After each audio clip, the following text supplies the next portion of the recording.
Welcome back to another Deep Dive the Learner. You've sent us on a really interesting mission this time. 51 psychological techniques, all promising to shift your emotional state, improve your focus, refine your interactions, and all in just 1 second. Our source material, the intriguing book 51 Psychology Tricks to Shift Emotions in 1 Second. Yeah, the book dives into a bunch of really practical psychological techniques, from managing anger and stress to enhancing concentration, breaking negative thinking patterns, even boosting memory, motivation, improving relationships. We're going to try and pull out the most useful techniques, the ones you can put into practice right away. Exactly. And the learner, because we know you thrive on absorbing information efficiently and thoroughly, we're aiming to give you those clear, actionable takeaways, the ones that make you say, aha, I can use that. Absolutely. Whether you're prepping for a big presentation, getting up to speed on a new topic, or just feeding your curiosity, we're here to cut through any information overload. So we'll be exploring techniques like, regaining composure when anger hits and it uses something surprising, your non-dominant hand, and banishing those lingering negative feelings, sometimes just by polishing things. We'll look at how background noise can actually sharpen focus. We'll also touch upon how to turn around those pesky and negative thoughts with things like positive self-talk, music. We'll look at how to re-energize quickly with those NASA-style power naps, and even how to break free from procrastination, boost motivation, improve memory. Oh, and we'll even touch on handling difficult conversations, making those first impressions count, even strengthening your connections with others, all grounded in the principles from the book and some additional research we've looked into. Sounds like a lot to cover. Ready to dive in? Yeah, let's go. So let's tackle anger first. It's a powerful emotion that can just kind of hijack us sometimes. The book points to research by Dr. Thomas Denson at the University of New South Wales. What's the key finding from his work on using our non-dominant hand? Well, the learner, think about it this way. A conscious physical change in your routine can actually interrupt an emotional surge. What Dr. Denson discovered was a direct link between deliberately using your non-dominant hand and activating those parts of your brain responsible for self-control. Interesting. So those everyday actions, using your computer mouse, stirring your coffee, if you do them with your less familiar hand, it takes a different kind of attention, right? And that little shift, that's what stimulates those neural pathways connected to inhibition, which can really dial down those angry feelings. So if you're right-handed, you feel that anger rising, try stirring your tea with your left hand. Sounds a little, too simple to be true. Yeah, it does sound that way, but the research suggests that it's these small, intentional acts that can really have a cumulative effect. Dr. Denson's studies found that people who practiced using their non-dominant hand, even just for a couple of weeks, showed a noticeable decrease in aggressive tendencies, right? And they had increased activity in those self-control areas of the brain. It's like you're creating a pause in your usual response, giving you a chance to regain your composure. So it's a sort of mental reset button using a physical action. That's a great takeaway. It definitely is something to try. Let's shift gears a bit now and talk about those nagging feelings of negativity, that kind of inner gloom. The book suggests interacting with shiny objects for women and smooth, glossy objects for men. What's the psychology behind that? So this seems to tap into some of our more basic responses to visual cues.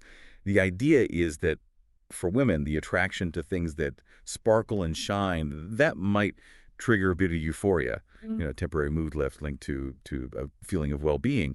These sorts of objects may have been linked to value and positivity throughout history, at least subconsciously. Like finding something precious. Right, exactly. And for men, it's the appeal of smooth, glossy surfaces, well-polished car or maybe a really nice tool. That can evoke a similar feeling of accomplishment and satisfaction, like the pride someone feels when they have a really well-maintained item. The act of cleaning and polishing, that provides a sense of achievement, of mental clarity. It's like you're buffing away some of that inner darkness. I like that. So, ladies, if you're feeling down, maybe polish your favorite piece of jewelry. And gentlemen, maybe a quick shine to your shoes. It's like a little mood booster disguised as a chore. Okay, this next one is really interesting, especially when it comes to focus. The book mentions that moderate background noise, like what you'd hear in a coffee shop, can actually improve concentration. Why is that? So this relates to something called the social facilitation effect, which it's a concept that's been around for quite a while now. You see, the presence of others, even if you're not directly interacting, can subtly raise your level of arousal, kind of increase your motivation to get things done. So that ambient hum of a coffee shop, that's around 70 decibels. It provides just enough stimulation to keep your brain engaged, unlike, a completely silent environment, which can sometimes feel a bit too still. So that feeling of being more productive in a cafe, it's not just in our heads. No, not at all. Studies have shown that moderate noise levels actually enhance cognitive processing, particularly for creative tasks. Plus, the book points out that the kind of implicit time pressure you feel in a public space, you bought a coffee, you're not going to sit there forever, that can also sharpen your focus and prevent you from that aimless drifting that sometimes happens when you're working in the comfort of your own home. Right. You're less likely to, get lost in a YouTube rabbit hole at a coffee shop. Okay, let's talk about those persistent negative thoughts now. That inner critic that can really drag us down. The book suggests listening to music with positive messages. How can that help? Well, this technique uses the power of self-talk. Our internal dialogue has a huge impact on our emotions and how we behave. And negative thinking, unfortunately, it can become a habit fueled by negative self-statements. So by consciously replacing those negative phrases with positive affirmations, it's a way to slowly rewire those pathways in the brain. So listening to upbeat, positive songs, it acts like an external source of positive self-talk, almost like audio affirmations.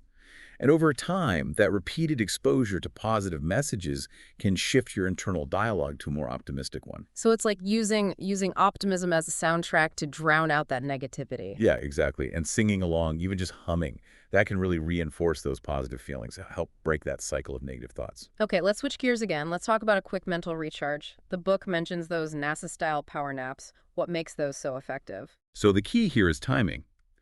NASA research found that a short nap, like around 26 minutes, can drastically improve your cognitive performance and alertness.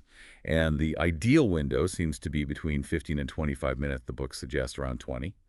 This is the sweet spot that lets you get into light sleep, which is really good for clearing your working memory and making those mental connections, solidifying information, as sleep experts like Matthew Walker have emphasized. Okay, but what about that feeling, that groggy feeling you sometimes get after a longer nap? Oh, right.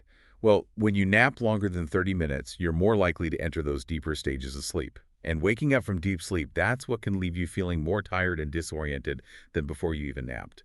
So those NASA-style power naps, they're about that quick dip into light sleep to reset your brain without getting into those deeper sleep phases. Got it. So keep it short, like 20 minutes, to avoid that post-nap fog. Okay, let's move on to something a little more active. The book recommends morning walks to help shake off laziness and boost motivation to get moving. What's the science behind that? So morning walks and just light exercise in general, they've been shown to have a really big impact on how we regulate our mood. There's a study from Duke University that the book mentions, and it found that light exercise was just as effective as antidepressants in improving mood for people with depression. And, even more encouraging, it had a lower relapse rate over time. Wow, that's pretty impressive. It is. And it goes beyond mood, too. Regular aerobic exercise, like walking, is linked to an increase in the size of the hippocampus, the brain region, that's really important for memory. So it's not just feeling better emotionally, it's giving your brain a boost, too. Plus, that exposure to morning light during a walk, that helps regulate your body clock, your circadian rhythm, which just contributes to a more positive and energetic state all day long. So skipping that snooze button for a quick walk could be a game changer for how we feel and how our brains function. Now, what about that feeling of genuine motivation, actually wanting to do something? The book mentions something called social undermining. What is that? So social undermining is this really interesting phenomenon where, your intrinsic motivation, that drive to do something simply because you enjoy it, that can actually go down when you bring in external rewards, like money. Yeah. It's like the activity becomes less about the inherent pleasure of it and more about the transaction. Yeah, I see that. Like, you might start cleaning because you genuinely enjoy having a tidy space, but once someone starts paying you to do it, suddenly it feels like a chore. Right, exactly. That external reward can change how you see the activity. Yeah. It becomes less about wanting to do it and more about, getting that reward. And it's interesting because the book highlights that verbal praise that's often more effective than money in maintaining that intrinsic motivation, acknowledging and appreciating someone's effort. That can really fuel their inner drive without undermining it. So a simple thank you might be more motivating than a bonus in the long run. Now let's talk about dealing with distraction, that wandering mind that's always pulled towards something new. The book discusses neophilia, a love of novelty. How do we use that to our advantage? Well, the book presents neophilia, that love of novelty, as a basic human trait that can actually drive us forward, help us grow, and make progress. Yeah. But the trick is to harness it instead of letting it pull us in every direction.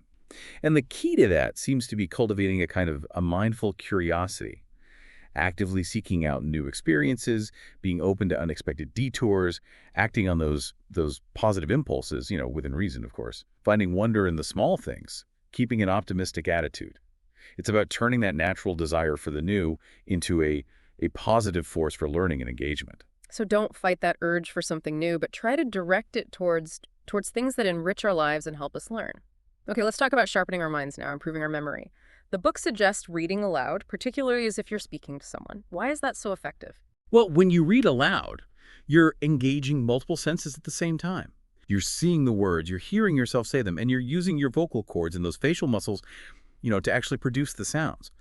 And this multisensory experience, that's what creates stronger neural connections in the brain, helps you remember better than if you were just reading silently, which relies mainly on sight. So it's like giving your brain more ways to hold on to the information? Yeah, exactly. And there's this study from the University of Montreal that the book mentions, and it found that reading aloud to another person, that was the most effective way to remember. So it emphasizes those social and communicative aspects of learning, too. When you have to explain something to someone else, it forces you to really process the information, articulate it clearly, and that helps solidify it in your memory. Okay, so for better recall, channel your inner storyteller and read it out loud. Now let's shift gears a bit and talk about understanding our own feelings, those deeper emotions. The book discusses reaction formation. Can you explain that a bit and how recognizing it can be helpful? So reaction formation, it's this idea from Freudian psychology, and it's a defense mechanism where you basically act in a way that's completely opposite to how you really feel, especially when you're feeling insecure or defensive. Like, say, someone who secretly dislikes a person might be overly friendly and enthusiastic towards them. And recognizing this in yourself, it's important because it shows that there's a disconnect between your outward behavior and your true emotional state. It's like you're overcompensating to hide how you really feel. Exactly. And to overcome reaction formation, you have to acknowledge those real emotions, even the uncomfortable ones. And then, then you can figure out why you feel the need to mask them, which can lead to more self-awareness and more genuine interactions. So it's about being honest with yourself about how you feel. Now, how can we develop new ways of thinking, avoid those quick judgments that can sometimes be inaccurate? The book talks about stereotypes. What's the key takeaway there? So stereotypes, they can be useful, a sort of shortcut for making quick judgments, but they often lead to oversimplification, misunderstandings, even prejudice. So the key is to consciously cultivate the ability to see beyond those preconceived notions and recognize that each person is an individual, complex, and unique. Our brains are wired to categorize information, but we need to challenge those automatic assumptions and strive for a more nuanced understanding, a more open mind. Right. So while stereotypes might save us some mental energy in the moment, they can really cost us when it comes to really seeing people and forming those genuine connections. Okay, let's move on to emotional rejuvenation. The book talks about Ellen Langer's counterclockwise study at Harvard. What did that experiment reveal about the power of our mindset? So Ellen Langer's study was really fascinating, and it showed just how much our mindset can influence our physical well-being. Participants in this study, they mentally immersed themselves in the world as it was 20 years earlier, and they showed incredible improvements in a bunch of areas. Their flexibility, posture, grip strength, even their vision and memory got better. It's like their bodies actually followed their minds back in time. Yeah, kind of. Yeah. Langer's work suggests that a lot of the limitations we associate with aging might actually be more about our beliefs and expectations than actual physical decline. So by challenging those limiting beliefs about getting older and adopting a more youthful mindset, it's possible that we can influence our physical and cognitive abilities. That's a really empowering idea. Okay, let's talk about overcoming intense nervousness. Those moments where anxiety just hits. The book mentions things like Lucky Charms, even swallowing the character for person. Do those things actually work? It might sound strange, but they can be surprisingly effective. They tap into the power of self-suggestion, which can be really powerful in reducing anxiety. And the research the book mentions on mini-golf performance and memory tasks, that actually supports this.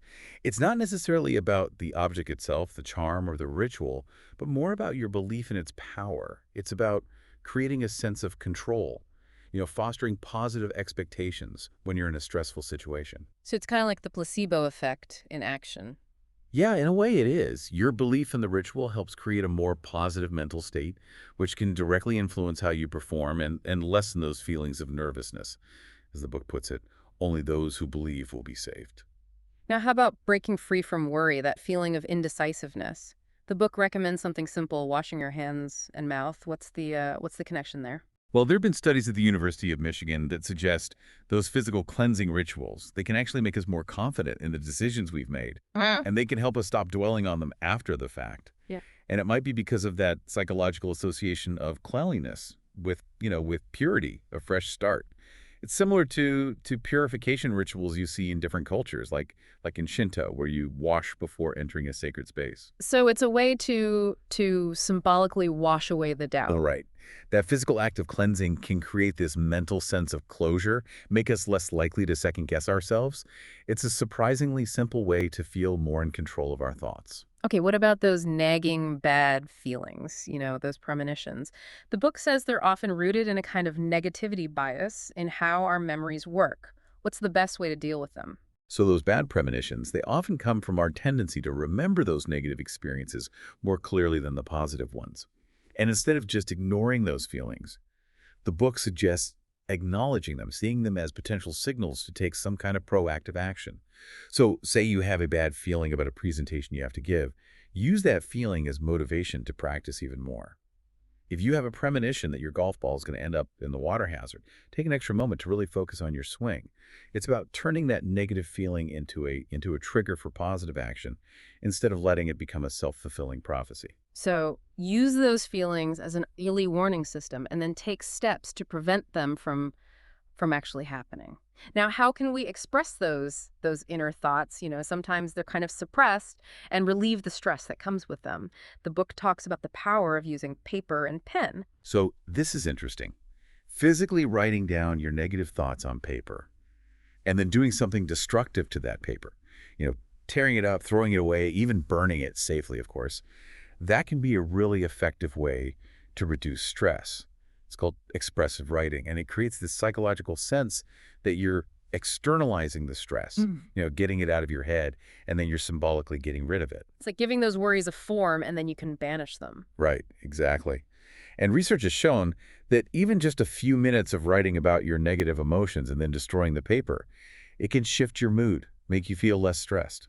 Now, what about dealing with those gloomy feelings and procrastination? The book links procrastination to sleep disturbances and suggests shifting to a morning routine. How are those connected? So, studies have shown a link between procrastination and how we sleep. People who are morning people, they tend to have better self-control and are less likely to procrastinate than those who are, night owls. It might be because their schedules align better with typical work and social patterns. Maybe they also have a more regulated circadian rhythm, which affects our energy levels and focus throughout the day. So by creating a consistent morning routine, that might actually help you sleep better and, as a result, procrastinate less. Interesting. So waking up with the sun could actually help us get more done. Now, what about easing that pressure of the week ahead? The Monday blues. The book talks about balancing left and right brain activity. What does that mean? Right, so those Monday blues, they're often linked to our natural rhythm getting disrupted over the weekend. It's a bit like social jet lag. And engaging in physical activity, which tends to activate the right side of the brain, that can actually help counteract those negative feelings that often come with shifting back to the work week, which is usually more analytical, left brain dominant. The book also mentions the Zeigarnik effect, the idea that leaving a task unfinished on Friday can actually make you anticipate completing it on Monday. So a little bit of unfinished business can actually make us look forward to Monday. Yeah. That's a cool trick. What about those times when we meet people we haven't seen in a while and we can't remember their names? The book shares Kenneth Higbee's 7 Principles of Memory. Can you give us a quick overview? Yeah, so Higbee's principles are about, really engaging with the name to make it stick in your memory. So there's giving the name meaning, organizing information related to it, making an association between the name and something you already know, creating a visualization of the person and their name, paying attention when you first hear it, showing genuine interest in the person, and then getting feedback by using their name in the conversation. It's about going from passively hearing the name to actively encoding it in your memory. So it's not just about getting older, it's about putting in the effort to remember. Now, what about those know-it-alls we sometimes encounter, the ones who love to romanticize the past? The book talks about rosy retrospection. How can we navigate those conversations? Yes, rosy retrospection. It's that tendency to remember the past as more positive than it actually was. And it can be helpful to gently bring up the idea of memory bias. Right. You see, people often remember the good stuff and forget the bad, which creates this idealized version of the past. So you can subtly guide the conversation towards a more balanced perspective without being confrontational, just by acknowledging this, this very human tendency. It's a way of saying, hey, maybe things weren't quite as perfect as you remember. Okay, how do we clear away those negative atmospheres, like, when there's a change in leadership at work and everyone gets tense? The book talks about emotional contagion and mirror neurons. How do we protect our own emotions in those situations? So workplace atmospheres, they can be very contagious because of something called emotional contagion, where emotions literally spread through a group. And then there are these things called mirror neurons in our brains, which make us unconsciously mimic other people's behavior and emotions. And it's interesting, negative emotions, they tend to be more contagious than positive ones. So the key is to recognize that the negativity you're feeling, it might not be coming from you. Don't automatically take on other people's negativity. It's like being in a room with someone who has a cold. You can be aware that there's a virus going around without feeling like you have to catch it yourself. I like that analogy. Recognize the source of the negativity. Now, this is a classic question, disorganized or not disorganized. The book brings in Freud's theory about the anal stage of development. How's that connected to our tidiness as adults? Well, according to Freud, our habits around being organized might be linked to our experiences during the anal stage of childhood, which is usually between 18 months and 3 years old, when toilet training happens. The theory is that strict or very rigid toilet training might lead to a more organized personality later in life. And on the other hand, more relaxed or less structured toilet training might lead to someone being more easygoing, but maybe also less tidy. It's presented as a possible early influence, but the book does say, to be careful about oversimplifying things or blaming parents for this. So how we were potty trained as toddlers might influence how we organize our desks as adults. Interesting. Okay, what about when you have an itch that just won't go away? The book says it's linked to both physical and psychological factors. And it mentions something called labor excitation, what's happening in our brains when we feel that urge to scratch. So itching can be triggered by physical things like dry skin or humidity. But there's a psychological component too. When you scratch, it activates the reward system in your brain, creating that feeling that's often described as painfully pleasurable. And this can lead to a cycle of itching, which is sometimes called labor excitation, where, once you start scratching, it's hard to stop. One way to break that cycle is to cool down the itchy area, which can help by basically prioritizing those cold signals over the itch signals in the brain. So that satisfying scratch is actually kind of tricking our brains. Now, how can we resist those food temptations when we're trying to eat healthier? The book talks about the ironic process theory, also known as the white bear problem. How can we apply that in a practical way? So, the ironic process theory suggests that the more we try not to think about something, like, that chocolate cake when we're on a diet, the more we actually end up thinking about it. And the way to apply this is to kind of give up trying not to think about it. Instead, we should focus on what we can eat, shifting our attention to those healthy, delicious options. That can be a more effective way to manage our weight in the long run than just strict prohibition, which often backfires. So instead of no chocolate, it's yes to all these other yummy things. Yeah. Okay, let's shift focus now to how we're perceived by others. How can we convey sincerity, almost immediately?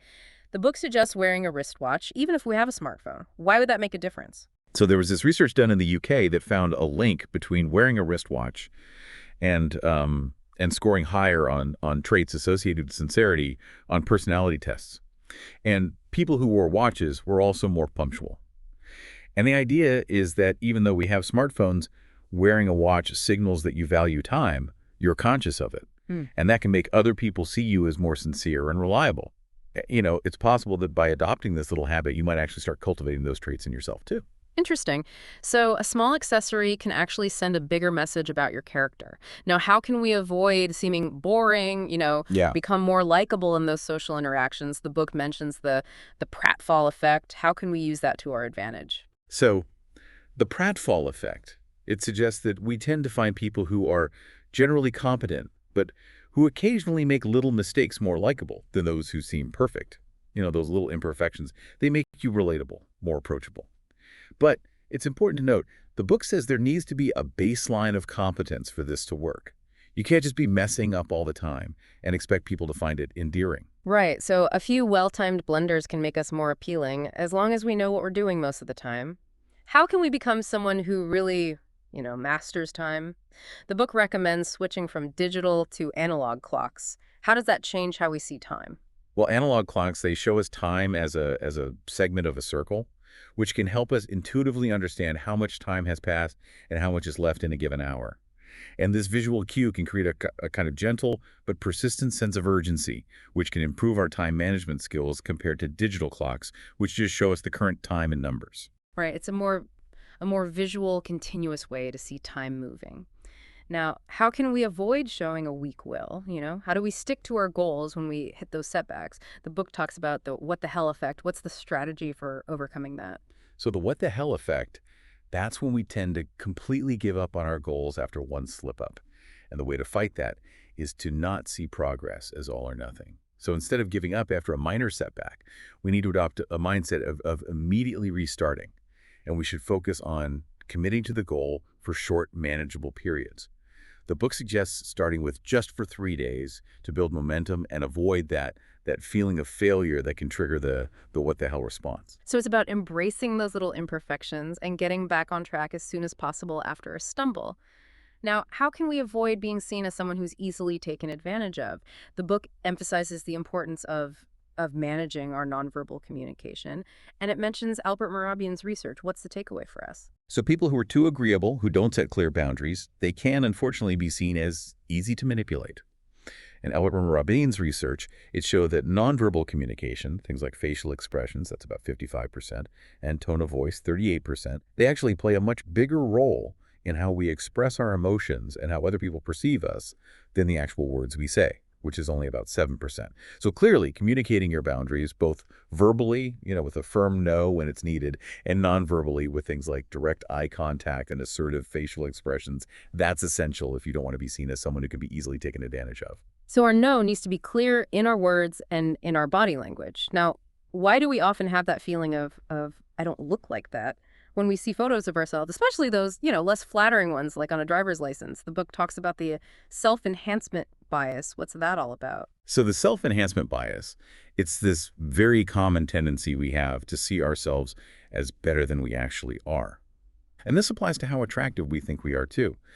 The study mentioned in the book suggests that people generally perceive themselves as about 20% more attractive than they actually appear in unedited photos. Yeah. And this gap between how we see ourselves and reality, that's probably why we're so surprised or disappointed when we see a less flattering photo. So we all have this internal beauty filter going on. Now, how can we avoid that feeling of almost there and help, younger people reach their full potential?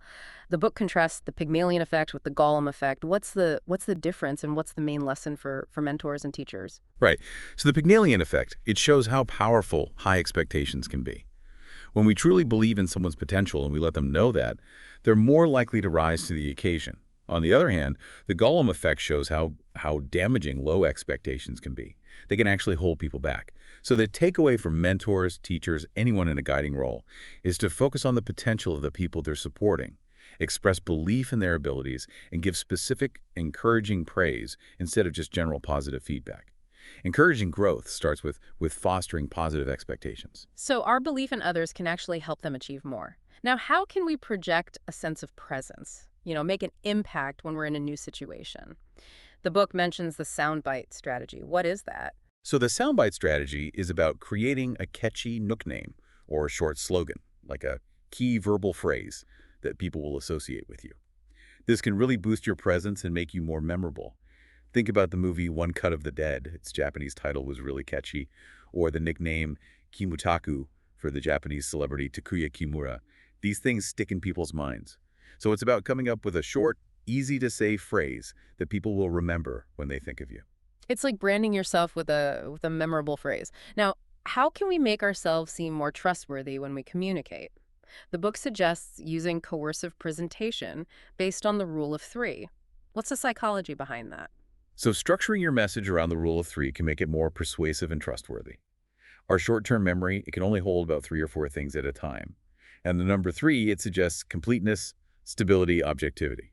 So when you present your ideas in 3 well-thought-out points, your message becomes easier to digest, more memorable, and ultimately more believable and persuasive. So 3 strong points is the magic number. Now, how can we make a good first impression when we meet someone new? The book emphasizes the importance of body language. What should we be paying attention to? So there's something called the primacy effect, and it highlights how important first impressions are. We need to make sure our words and our facial expressions match up because people tend to trust non-verbal cues more than verbal ones if they sense a mismatch. So pay attention to those subtle movements in your eyes, your mouth, your ears, your wrists, even your heels, because they can often reveal your true feelings, even when you're trying to hide them. Authenticity in your body language, that's key to building trust and making a good first impression. So it's not just about what we say, but how we say it and what our bodies are saying. Now, this seems simple, but the book mentions that raising one eyebrow can actually improve our communication ability. How does that work? So being able to raise just one eyebrow, it's actually not that common in Japan compared to Western cultures, which the book suggests might contribute.